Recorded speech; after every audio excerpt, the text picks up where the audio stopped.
Okay guys, another play with my Super Duty. Okay, so as I was going along, I had myself hyper flash go on. So the light bulb stopped working, so I put an old one in it. So I'm going to use a name. So I went with Sylvania. It probably cost me a lot of extra, and they suggested putting a red LED inside of a red tail light. So we're going to check that out, even though ours are white lights. But they suggested it's brighter, it'll look better. What they said to do is to check and see if hyperflash is going to be an issue. I'm going to switch this out, and I'm pretty sure I'm going to get hyperflash. But hyperflash is when your dashboard's flashing really fast. It doesn't change the pattern of the lights flashing because we have redundant lights. We have two for the back that I have my running lights on and the flashing. So these slide right out.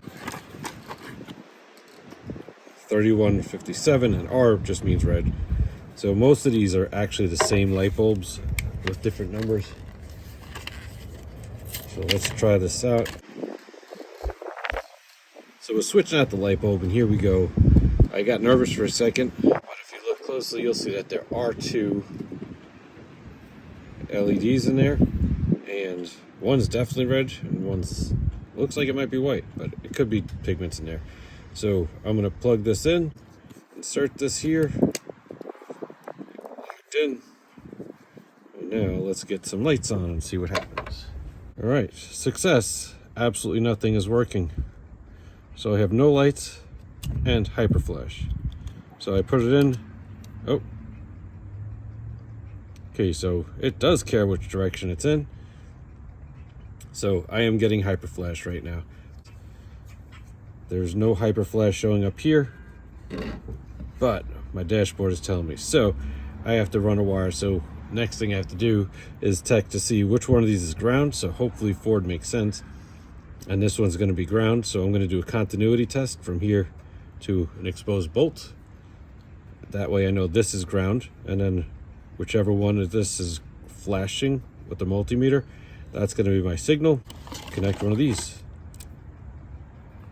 And they're self-tap. You put the tappers in, and then you're supposed to zip tie it or screw it to your body of your truck somewhere so it doesn't flop around.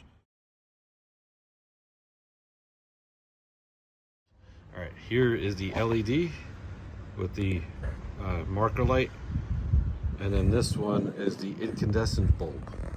And I surely think I like the incandescent bulb look a lot more, but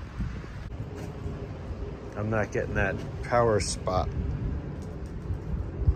It's illuminated, it's just not very good.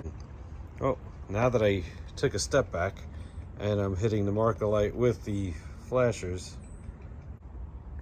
All right, a little darker out. Another run. Okay, so it's still illuminating. Maybe that one dot won't bother me too much. All right, LED conversion. LEDs on top first, and looks like I got myself some Mustang progressive lights.